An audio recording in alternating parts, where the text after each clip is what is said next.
Hello students, welcome in your chemistry class.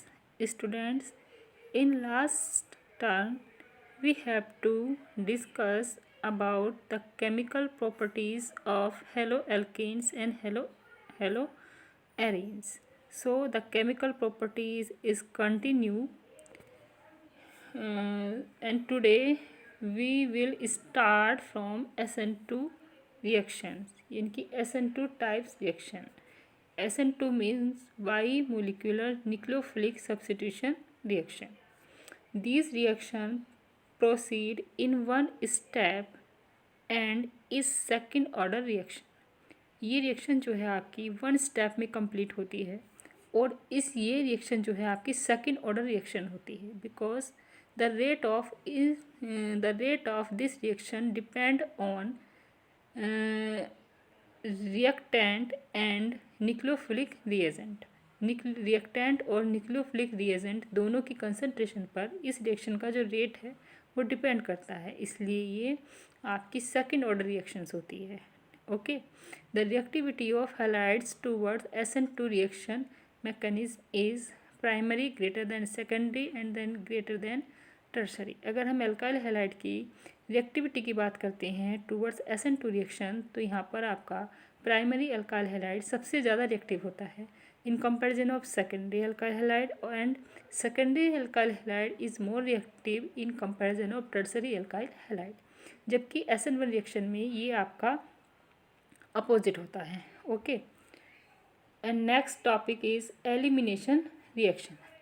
You have to study in 11th class elimination reactions. There are three types of elimination reactions: alpha elimination reaction, beta elimination reaction and gamma elimination reaction. Okay, तो आप सभी को पता है कि elimination reaction क्या होती हैं, कौन सी अल्फा एलिमिनेशन होती है, कौन सी बीटा एलिमिनेशन होती है और कौन सी गामा एलिमिनेशन होती है. ये मैं आपको GOC में भी पढ़ा चुकी हूँ. ओके, तो इस रिएक्शन का हम एग्जाम्पल देखेंगे. यहाँ क्लोरोइथेन CH3CH2Cl. स्टूडेंट, जिस कार्बन से हमारा कोई भी हेलो एटम अटैच होता है वो कार्बन एटम हमारा अल्फा कहलाता है और अल्फा से जुड़ा हुआ जो कार्बन एटम होता है नेक्स्ट वो हमारा बीटा कहलाता है. तो यहाँ पर ये आपका अल्फा है और ये आपका बीटा कार्बन एटम है. जब हम क्लोरोइथेन की रिएक्शन अल्कोहलिक KOH के साथ कराते हैं और हिट कराते हैं इसको तो यहाँ हमारा इथीन बनता है CH2 डबल बॉन्ड CH2 और यहाँ पर KCl एलिमिनेट हो जाता है. स्टूडेंट, एक वाटर मॉलिक्यूल भी एलिमिनेट होता है. तो यहाँ पर जो है वो आपका अल्फा कार्बन एटम से क्लोरीन का एलिमिनेशन होता है और बीटा कार्बन एटम से हाइड्रोजन का एलिमिनेशन होता है.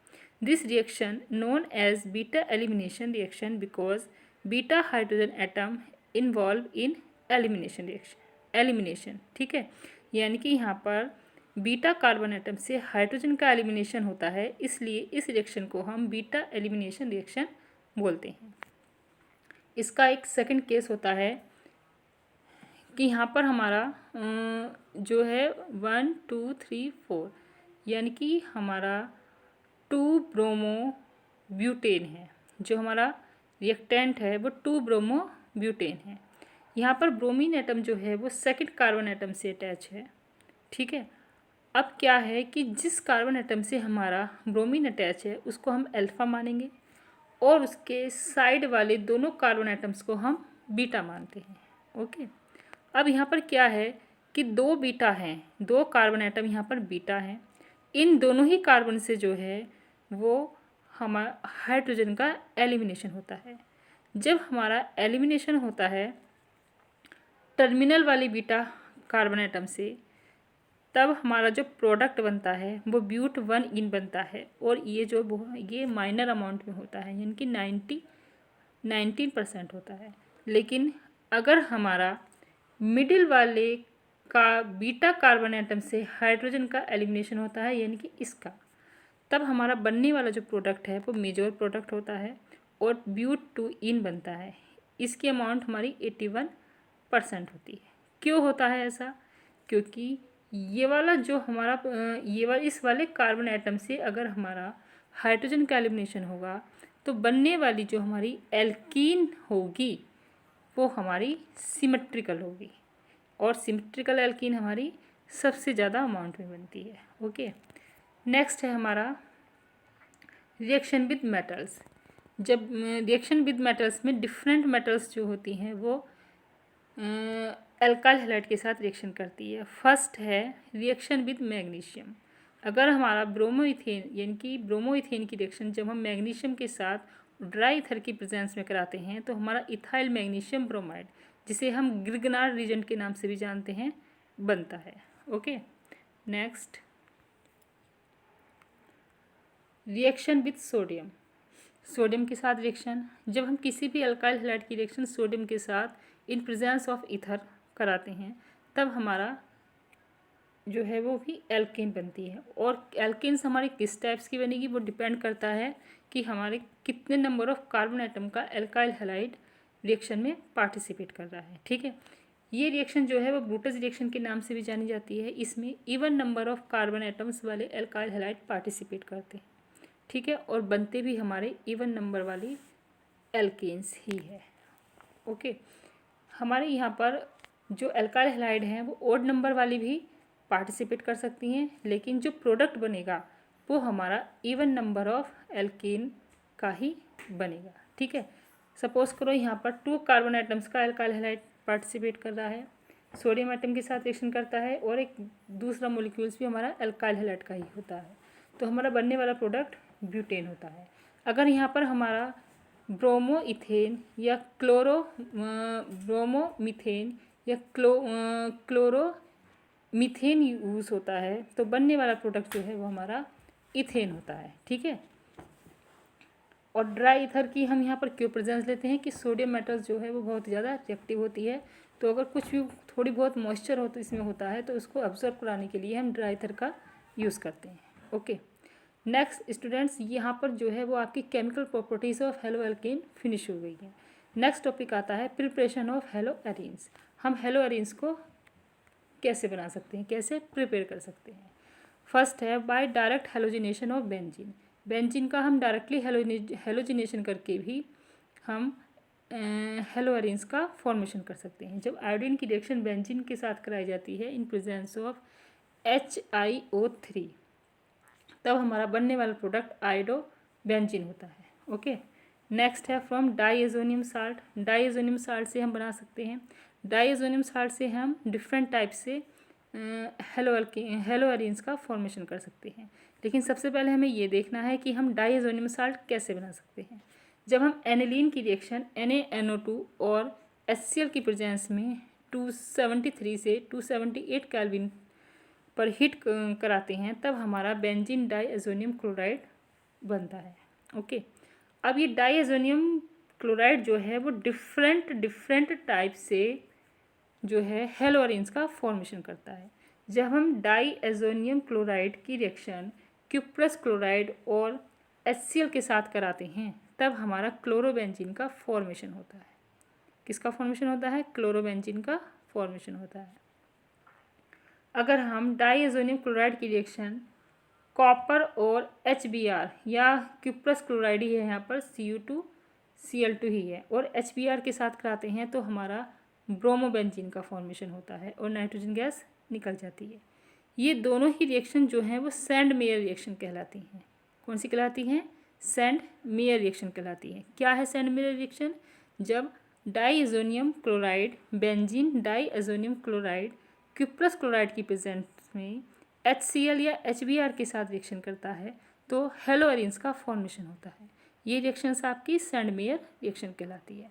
नेक्स्ट है डाईएजोनियम क्लोराइड को हम Ki के साथ रिएक्शन कराने पर हमारी आयोडोबेंजीन का फॉर्मेशन होता है। डाईएजोनियम क्लोराइड का NaBHF4 के साथ रिएक्शन कराने पर फ्लोरोबेंजीन का फॉर्मेशन होता है। ओके, नेक्स्ट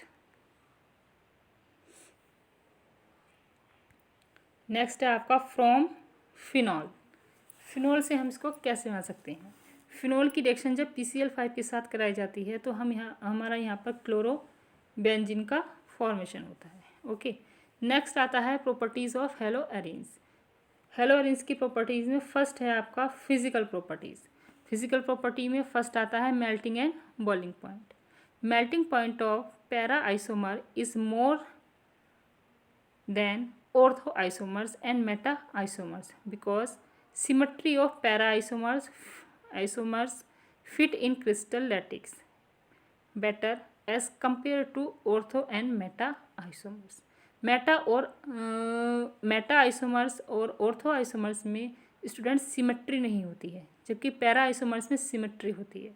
सिमेट्री की वजह से ये क्रिस्टल जो हैं वो, इसके जो क्रिस्टल हैं वो जल्दी से फिट हो जाते हैं, क्लोजली पैक्ड हो जाते हैं, जिसकी वजह से पैरा आइसोमर्स का जो बॉइलिंग पॉइंट होता है वो ज़्यादा होता है।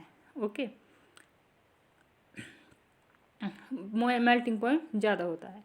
Boiling point generally increase with increase in the size of alkyl group. जैसे जैसे हमारे एराइल ग्रुप का साइज इंक्रीज करेगा वैसे वैसे बॉइलिंग पॉइंट इंक्रीज करेगा। ओके, या एराइल ग्रुप से जुड़े हुए हेलो एटम्स का जैसे जैसे साइज इंक्रीज करेगा आपका बॉइलिंग पॉइंट भी इंक्रीज करेगा।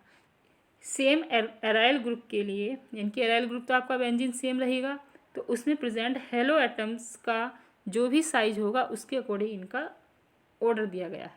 ठीक है, ये है। नेक्स्ट है physical state. Aryl halides are colourless liquid और colourless solid with characteristics order. Okay, next nature of CX bond.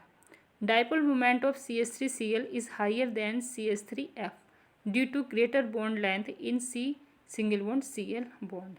C single bond Cl bond की जो बॉन्ड लेंथ होती है वो लार्ज होती है, ज़्यादा होती है, इसकी वजह से इसका डाइपोल मोमेंट जो है वो CH3Cl का ज़्यादा होता है इन कंपैरिजन ऑफ CH3F की वजह F से। ओके, नेक्स्ट है CX bond is a polar as X is more electronegative than carbon. यहाँ पर CX बॉन्ड जो है वो पोलर होता है क्योंकि इसमें X जो है वो कार्बन से मोर इलेक्ट्रोनेगेटिव होता है। ओके, नेक्स्ट है केमिकल प्रॉपर्टीज़, यानी कि reactions of haloarenes. First आता है nucleophilic substitution reaction. Aryl halides are less reactives toward nucleophilic substitution reaction. Their low reactivity attribute due to following reason. इनकी जो लो रिएक्टिविटी है उसके रीजंस फॉलोइंग है। कौन कौन से हैं? Due to resonance CX bond has partial double bond character. इसमें क्या होता है कि रेजोनेंस होता है, बेंजीन के अंदर जो हमारा एराइल ग्रुप होता है उसमें रेजोनेंस होता है, उसकी वजह से जो CX बॉन्ड होता है उसमें थोड़ा सा यानी कि पार्शली डबल बॉन्ड का करेक्टर होता है, जिसकी वजह से क्या होता है कि इसकी जो रिएक्टिविटी होती है न्यूक्लियोफिलिक सब्स्टिट्यूशन रिएक्शन की एराइल ग्रुप के लिए वो थोड़ी सी कम हो जाती है। ठीक है, तो aryl halide are less reactive. क्यों है लेस रिएक्टिव? क्योंकि CX बॉन्ड का पार्शली डबल बॉन्ड करेक्टर आ जाता है इसमें। Next, stabilisations of molecules by delocalisation of electrons. Electrons क्या करते हैं इसमें डीलोकलाइज होते रहते हैं, यानी कि मूव होते रहते हैं, तो जिसकी वजह से इसमें स्टेबलाइजेशंस मॉलिक्यूल्स जो है वो स्टेबलाइज हो जाता है। नेक्स्ट है इंस्टेबिलिटी ऑफ फिनाइल कार्बोकैटायन। जो फिनाइल कार्बोकैटायन्स बनता है वो जो है वो इंस्टेबिलिटी होती है उसकी। Okay, however aryl halides having electrons withdrawing group like NO2SO3। अगर एराइल हैलाइड्स पर NO2 और SO3H यानी कि इलेक्ट्रॉन विदड्रॉइंग ग्रुप प्रेजेंट होते हैं तो न्यूक्लियोफिलिक सब्स्टिट्यूशन रिएक्शन जो है वो ईजिली हो जाती है, यानी कि न्यूक्लियोफिलिक सब्स्टिट्यूशन रिएक्शन की जो रिएक्टिविटी है वो थोड़ी सी इजी हो जाती है, फास्ट हो जाती है। ओके, जैसे अगर हम क्लोरीन ये है आपका क्लोरोबेंजीन, अगर ये न्यूक्लियोफिलिक सब्स्टिट्यूशन रिएक्शन देगा, यानी कि इसकी रिएक्शन हम NaOH के साथ कराते हैं 623 केल्विन पर और 300 ATM पर। ठीक है, तो यहाँ पर फिनॉल बनता है। ये प्रोसेस हमारी डॉस प्रोसेस कहलाती है। इसमें टेम्परेचर जो है वो 623 केल्विन की हमें रिक्वायरमेंट होती है, लेकिन अगर इसी की जगह हम नाइट्रोक्लोरोबेंजीन्स लें तो यहाँ पर NO2 ग्रुप होने की वजह से इसकी जो रिएक्टिविटी है वो क्या हो गई, इंक्रीज़ कर गई। तो इसके लिए टेम्परेचर 443 की ही रिक्वायरमेंट होगी। ओके, और ये नाइट्रोफिनॉल बन जाता है। यानी कि यहाँ पर न्यूक्लियोफिलिक सब्स्टिट्यूशन थोड़ा सा जल्दी हो जाएगा, किसकी प्रेजेंस की वजह से, NO2 की प्रेजेंस की वजह से। इसी तरह से अगर ट्राई नाइट्रो क्लोरोबेंजीन लेंगे हम, ठीक है, तो उसको हमें हल्का सा ही गर्म करना पड़ेगा और यहाँ पर ये पिक्रिक एसिड बन जाता है, ठीक है, यानी कि ट्राइनाइट्रोफिनॉल का फॉर्मेशन हो जाता है। तो इसके कंपैरिजन में नाइट्रो ग्रुप आने से ये रिएक्शन और ये रिएक्शन थोड़ी सी फास्ट हो जाती है, यानी कि ईजिली हो जाती है। नेक्स्ट है substitution bye CN group.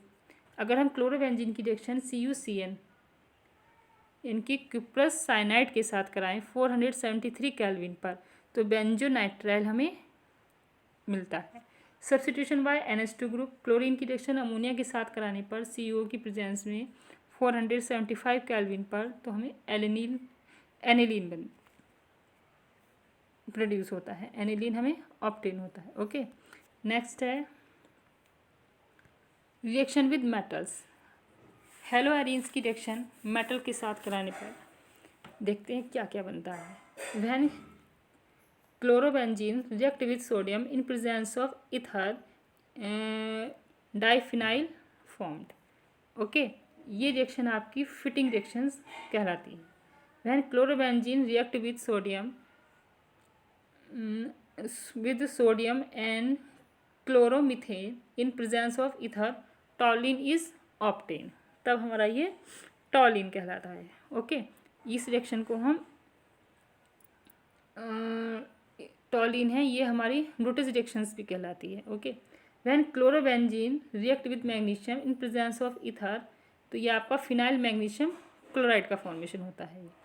When chlorobenzene react with copper in presence react with copper diphenyl obtain, ये रिएक्शन हमारी अल्मान रिएक्शंस कहलाती है। ओके, नेक्स्ट है इलेक्ट्रोफिलिक सब्स्टिट्यूशन रिएक्शन। अभी तक आप यहाँ तक अभी आपने न्यूक्लियोफिलिक सब्स्टिट्यूशन रिएक्शन पढ़ी है, अब आता है electrophilic substitution reaction of hello arenes.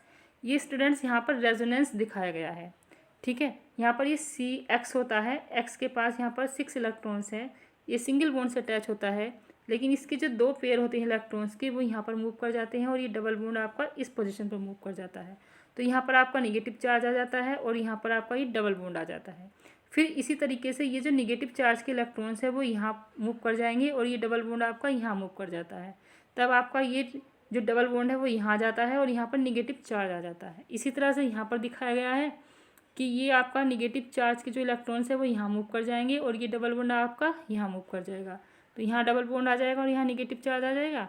अब ये निगेटिव चार्ज के जो बॉन्ड इलेक्ट्रॉन्स है वो यहाँ पर बॉन्ड बना लेंगे डबल बॉन्ड, और ये जो डबल बॉन्ड यहाँ आया है वो इसके पास दोबारा से वापस इलेक्ट्रॉन्स के रूप में चला जाएगा, तो हमारा फाइनली ये स्ट्रक्चर्स बन जाती है। तो ये रेजोनेंस है, ये इलेक्ट्रॉन्स जो है वो डीलोकलाइज होते रहते हैं, उनकी पोजीशन फिक्स नहीं होती है। तो चार्ज डेंसिटी जहाँ जहाँ आपने देखा है कि ये जो निगेटिव चार्ज आया है, इसका मतलब क्या है कि यहाँ पर दो इलेक्ट्रॉन्स प्रेजेंट है, तो ये जो निगेटिव चार्ज है यानी कि जो यहाँ इस पोजीशन पर इलेक्ट्रॉन्स प्रेजेंट है, तो यानी कि ये चार्ज डेंसिटी है। तो ये आपने देखा ऑर्थो और पैरा पोजीशन पर ही है, मेटा पोजीशन पर नहीं है। तो ऑर्थो और पैरा पोजीशन पर चार्ज डेंसिटी या इलेक्ट्रॉन डेंसिटी ज़्यादा होने पर जो ये हैं वो ऑर्थो और पैरा डायरेक्टिंग ही होते हैं, यानी कि जो हमारी इलेक्ट्रोफिलिक सब्स्टिट्यूशन रिएक्शन है या जो हमारा इलेक्ट्रोफिलिक सब्स्टिट्यूशन रिएक्शन है वो ऑर्थो और पैरा पोजीशन पर ही होती है, मेटा पोजीशन पर नहीं होती है, क्योंकि वहाँ पर चार्ज या इलेक्ट्रॉन डेंसिटी नहीं होती। तो due to resonance the electron density increase at ortho and para position then at meta position, therefore electrophile substitution reaction take place as ortho and para position. Okay, next यहाँ पर हम reaction देख लेते हैं। First है chlorination. Anhydrous FeCl3 की presence में जब क्लोरोबेंजीन की रिएक्शन जो है वो क्लोरीन के साथ ही कराई जाती है, तो यहाँ पर पैरा डाइक्लोरोबेंजीन बनता है और एक ऑर्थो डाइक्लोरोबेंजीन बनता है। तो जो पैरा डाइक्लोरोबेंजीन है वो मेजर प्रोडक्ट होता है, ऑर्थो डाइक्लोरोबेंजीन जो है वो आपका माइनर प्रोडक्ट होता है। क्यों? क्योंकि इसके अंदर जो है वो सिमेट्री होती है और ये ज़्यादा स्टेबल होता है। ओके, नाइट्रेशन क्लोरोबेंजीन का जब हम नाइट्रेशन कराते हैं in presence of concentrate H2SO4 तो हमारा क्लोरोनाइट्रोबेंजीन्स बनता है। यहाँ पर ये जो हमारा पैरा क्लोरोनाइट्रोबेंजीन, ये हमारा पैरा क्लोरोनाइट्रोबेंजीन है, तो ये हमारा मेजर प्रोडक्ट में होगा, जबकि हमारा ऑर्थोनाइट्रोक्लोरोबेंजीन जो है वो माइनर में होगा, तो ये हमारा माइनर प्रोडक्ट में होगा, ऑर्थो वाला जो होगा। सल्फोनेशन, क्लोरोबेंजीन की रिएक्शन सल्फ्यूरिक एसिड के साथ कराने पर हमारा पैराक्लोरोबेंजीन सल्फोनिक एसिड बनता है। पैराक्लोरोबेंजीन सल्फोनिक एसिड जो है वो मेजर प्रोडक्ट में होगा और ऑर्थो वाला आपका माइनर प्रोडक्ट में होगा।